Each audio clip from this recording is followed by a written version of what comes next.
Саламатсыздар, урматтуу Ош шаарынын тургундары. Бизде түз эфирде көрүп жаткан биздин катталуучулар. Биз күн сайын жеринен көрсөтүп жаткан түз эфирибиздин кезеги Ош облустук ооруканасынын айланасындагы мыйзамсыз курулуштарды алып салуу боюнча жүргүзүлүп жаткан сыноос иштеринин алкагында болмокчу. Бул облустук оорукана. Билесиздер, бул жерде Ысакбек Мониевдин айчели бар. Ошонун тегерегинде бул жерде абдан көп ашканалар, дарыканалар жана кафе, ресторандар бар болчу. Учурда буларды четинен алып, каналдын жээгин ачуу жана жолду бошотуу жумуштары башталды. Учурда мына көрүп турасыздар.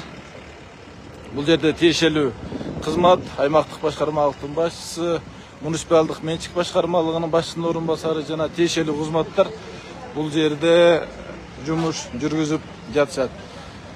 Азыркы тапта эки унаада мына бул жердеги контейнерлер соода түйүндөрү алынып, жүктөлүп, алынып кетилип жатат. 1-2 бул жерде да бир манипулятор алыптыр. 3 контейнер алыныптыр. Бул жерде орду турат, көрүп атасыздар.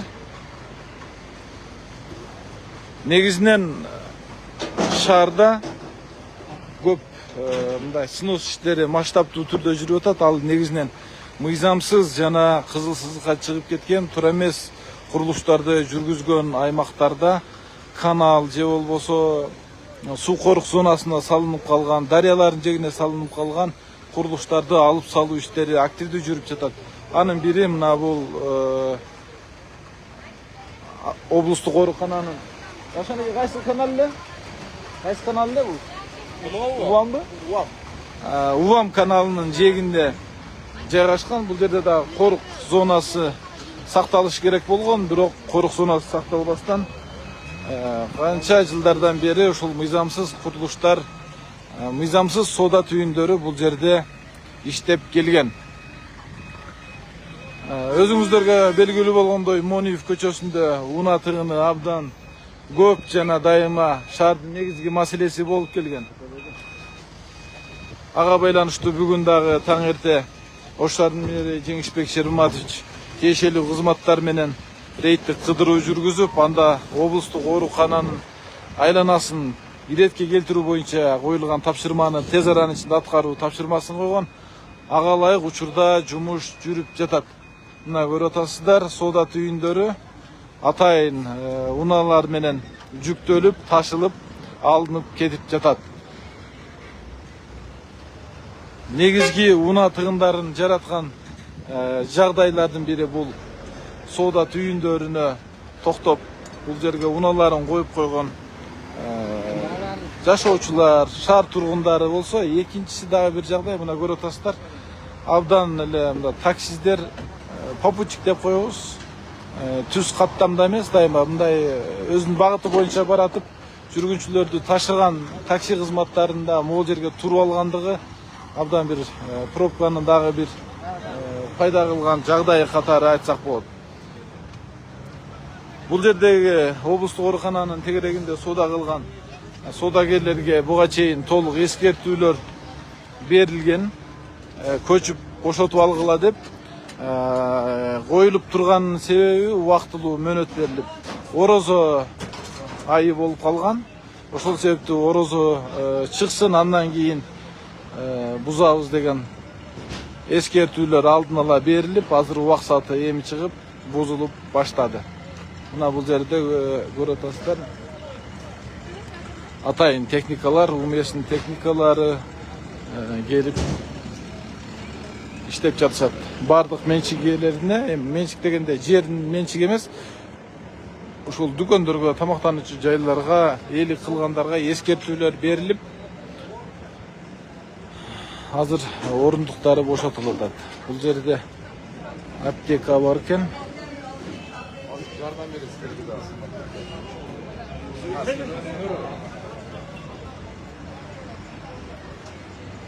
Бұл жақта снос болды, бұл жақта шашлыкты езіп отады. Ошо азыр айттым, давай токтот депчи. Тиричилик. Бұл жердегі бошотылып тұр.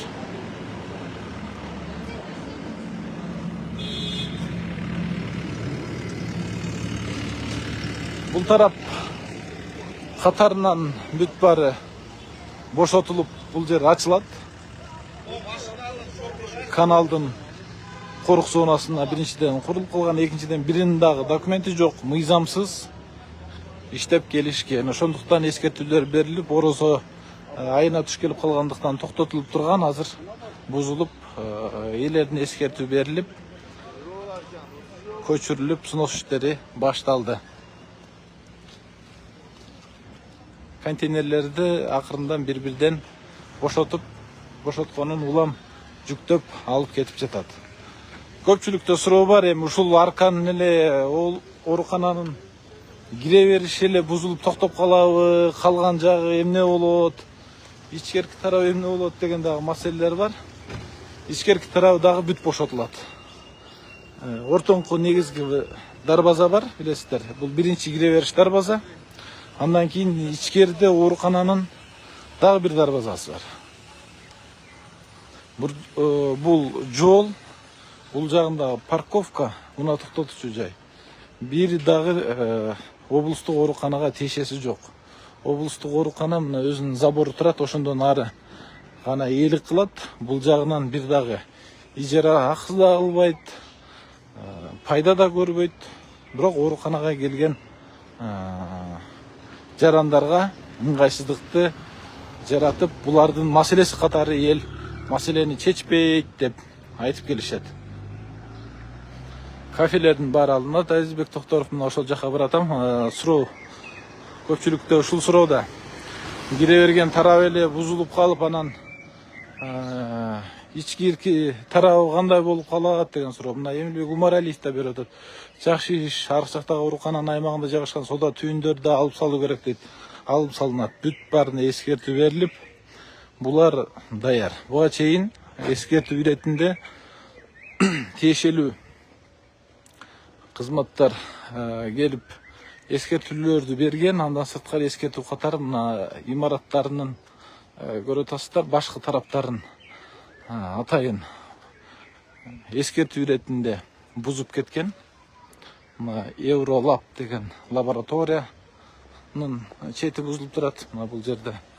Андан ары дагы бир чатыр бузулуп турат, андан ары дагы бир чатыр бузулуп турат. Баардык чатырлары бузулуп, бошотуп койгула деген сунуш болгон. Мыйзамга туура келет, анткени булар өзү олтурган жери мыйзамсыз, убагында кызыл китептер туура эмес жасалып берилген. Анткени корук зонасы бар. Каналдардын, дарыялардын, суу жектеринин атайын өзүнүн белгиленген корук зоналары бар. Ага ылайык булардын баары мыйзамсыз деп эсептелет. Бүгүнкү күндө мына Увам каналы, Кайырма каналы, Акбура дарыясынын жеги, Шардак айылындай каналдар ага өткөн болсо, баарынын жээктери бошотулуп атат. Жеке клиникалар дагы бошотулат. Мына бул жерде турган клиника боюнча дагы азыр иш алып барууну бүгүн эртең менен эле рейдтик кыдыруу учурунда Ош шаарынын мэри Жеңишбек Хирматович тапшырма берген. Мыйзамдуулугун карап, эскертүүсүн берип, тиешелүү чечимди кабыл алып, жумуштарды алып баргыла деп. Алары деле негизинен даяр. Мына могул жерлердин баарына эскертүү иретинде мына чатырларын бир катар уруп түшүрүп коюшкан, айтылган. Эми ошол кызыл китептерди берген, туура эмес кылгандар боюнча укук коргоо органдары албетте баа бериш керек деп ойлойм. Ал эми жергиликтүү бийлик өзүнүн мыйзам талаасында бекитилген укуктук мүмкүнчүлүктөрүнө, укуктук мындай мыйзам чегинде жумуштарын жүргүзүп алып бара берет. Бир эле сурада эмне үчүн снос деп жазылган жерлер бузулбай турат, баарын бирдей убакта бузуу керек да. Ошол жерде бузуп бирин кеч бузуу адилетсиздик да дейт. Кээ бир жагдайлар бар, ооба, снос деп жазылып бузулбай турган жагдайлар бар. Алардын менчик укугун аныктоо боюнча талаш тартыш маселелери бар. Ошондуктан туруп калган жагдайлар бар. Же болбосо дагы башка себептер бар. Бири дагы көз жаздымда калбайт. Гүлпери Жанышбековна бузулуш иштери көрүнбөйт го дейт. Сиз кеч кирип калдыңыз окшойт. Мен азыр оорукананын башкы кире бериш дарбазасы тараптагы бузууларды көргөздүм. Мониев көчөсүнүн жээгинде бир четинен башталды эми, ар жеринен чокуп кеткен жок да, бир башынан башталып бузуп келатышат. Азыр сиз үчүн дагы кайра барып көрсөтөм ошол жерде. Техникалар иштеп атат. Сода түйүндөр, контейнерлер жүктөлүп алынып кетип атат. Ал эми бул жакты көргөзүп атканым себеби түшүндүрмө катары элдерден суроо болуп атат. Ушул жерле бузулабы, ички тарап эмне болот, кафелер эмне болот, ичиндеги суда түйүндөр эмне болот деп. Ошондуктан келип көрсөтүп кетип жатам. Бузулат булар дагы деп, четтери дагы атайын бузулуп коюлган. Ар биринин четинен келе атат.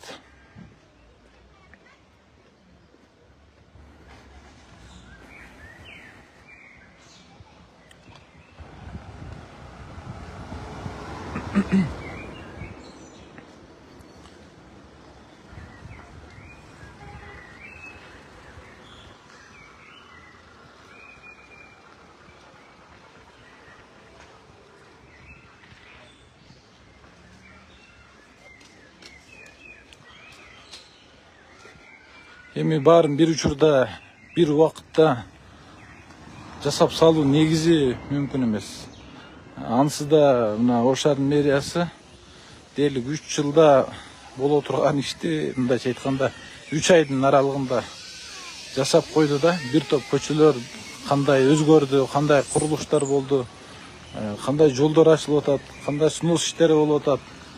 Анын баарын көрүп билип турасыздар. Бир мезгилде адамдын негизи мындай мүмкүнчүлүгү чектелүү да, баарын бир мезгилде жасай албайт. Техниканын деле мүмкүнчүлүгү чектелүү, акча каражатына байланыштуу маселелери бар, укуктук маселелери бар, ар кандай маселелерге байланыштуу токтоп калган же болбосо бир аз кармалып калган жумуштар деле болушу мүмкүн. Бирок ага карабастан мен мисалы үчүн күндө өзүм аралашып көрүп ошол окуяларга катышып жүргөн адам катары айта алам. 99% берилген тапшырмалар, коюлган максаттар ишке ашырылып, ошонун үстүндө жумуш болуп атат. Бир дагы жөн гана туруп калган жер жок. Баарында кыймыл бар, баарында жыйынтык бар, баарында жумуш бар болуп атат.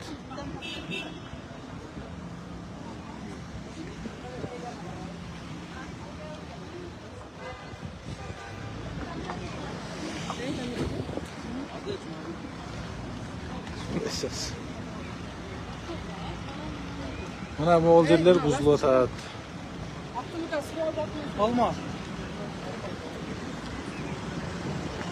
Азыр бошотуп алып кетип атышат.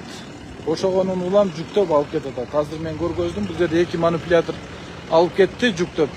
Мына азыр холодильниктер, муздаткычтарын, буюм тайындарын салып, чогултуп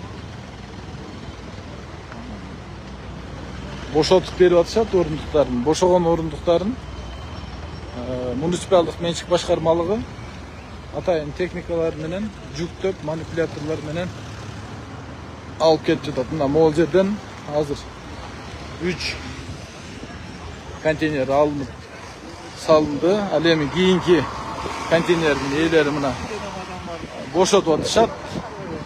Орундуктарын улам бошотулган сайын алып кетип жатат. Бул жер жана айткандай эле Увам каналы. Бул жерде корк зонасы бар. Мына бул жактардан бери чайхана болуп кеткен да, бүт иштер көрсөтүп коеюн. Чайхана. Астында канал. Тамактануучу жай. Бул жак канал. Су түтүктөр өткөн. Ага карабай ушундай башаламандыктар орун алган учур бул жерде абдан көп. Сиздерге түз эфир аркылуу жеринен жасалып жаткан жумуштар боюнча маалымат берип коелу деп түз эфирге чыгып көргөзүп жатам. Дарыянын жээгине салынган оба бар алынат, себеби бул жерде норма бар, мыйзам бар, корук зонасы деген. Мына азыр патрулдук милиция дагы келиптир. Бул жерде биз эми мындай айтканда капа болуш деле кереги жок. Биздин тарбия дейбиз, менталитет дейбиз, түшүнүк дейбизби, сөзсүз кайтарып турушубуз керек да. Бир патрулдук милиция туруш керек бул жерде, колунда жыга чыңгармап, бул жерге болбойт, токтобо, айда, тыгын жараттың, маселе болуп атат деп бирок кайтарып турбаса, дароо эле бул жер мындай башталма болуп кетет. Мисалы азыр бул патрулдук милиция кызматы бул жерден жылып кетсин эле, дароо башталат. Дароо бир 10-15 машина келет, ушул жерге тыгылат, Жалал Абадка алып кетем, Өзгөнгө алып кетем, анан дагы бир жака алып кетем. Толуп алышат да. Сакбек Мониев эстелиги, айкели. Бул жерде да таксилер. Автобекетке айдасаң бул жака качат, бул жактан айдасаң дагы бир жерге качат. Бул маселени жөнгө салуу боюнча азыр көптөгөн тапшырмалар берилген. Анын бири катары мына облустук оорукананын айланасын иретке келтирүү, мыйзамсыз курулуштарды, соода түйүндөрдү алып салуу боюнча жасалып жаткан аракеттер, жумуштар. Мына ушул унаа тыгындарын же болбосо тартипти, тазалыкты, эреже менен жашоону үйрөнүүгө, үйрөтүүгө болгон аракет катары бааласак болот. Бул жумуштардын баары шаар мэри Жеңишбек Токторбаевдин тапшырмасынын негизинде, ал кишинин ошол чечкиндүүлүгү, эркинин артында жасалып жатат десек туура болот.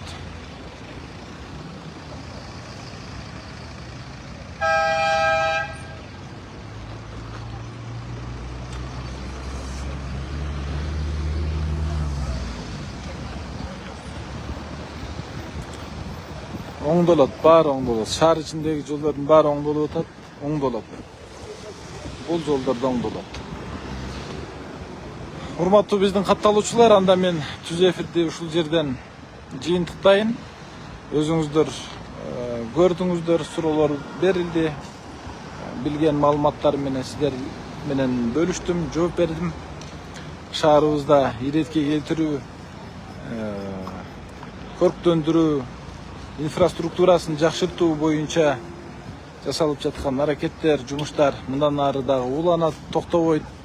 Кудай буйруса, шаарыбыз күн санап көркүнө чыгып, жолдорубуз жакшырып, жолдорубуз кеңейип, жөө басчу адамдар үчүн тротуарлар салынып, жакшыл аймактар түзүлүп, гүлдөгөн, өнүккөн жакшы шаарга айланып баратат. Кудай ошол жакшылыктарды, ушул заманды баарыбызга кут кылган болсун. Саламатта калыңыздар. Жакшы туруңуздар.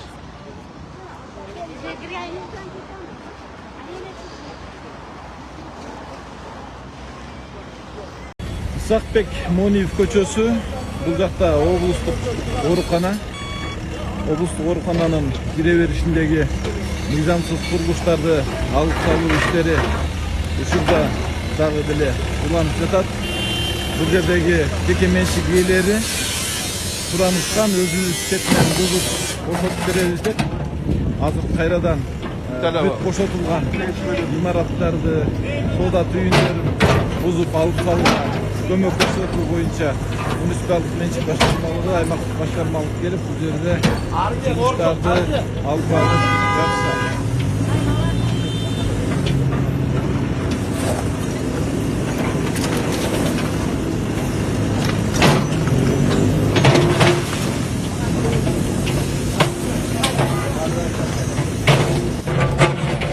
Ал эми бул тарапта ээлери өздөрү суранышып, буюмдарыбызды бүтүн чыгарып алалы деп азыр четинен чыгарып өздөрү аракетин болуп атышат. Бардык тамактануучу жайлар, дарыканалар, соода түйүндөрү жабылган, иштери бошотулган.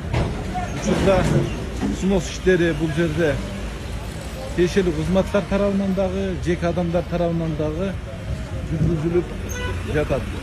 Бир четинен баштап толук түрдө курулуштарды алып салуу, бошотуу иштери улантылууда.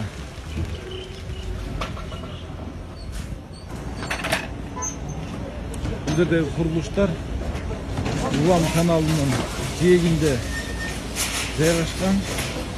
Корк зонасы сакталган эмес. Ошол каналдын эле үстүнө курулуп калган. Учурда каналдын жээги четинен ачылып келе жатат. Бул өз учурунда унаа тыгындарынын дагы жаралышына бул жер абдан негиз болуп келген. Ошондуктан бул жерди азыр тазалап унаа кыймылын дагы жөнгө салуу аракеттери көрүлүп жатат.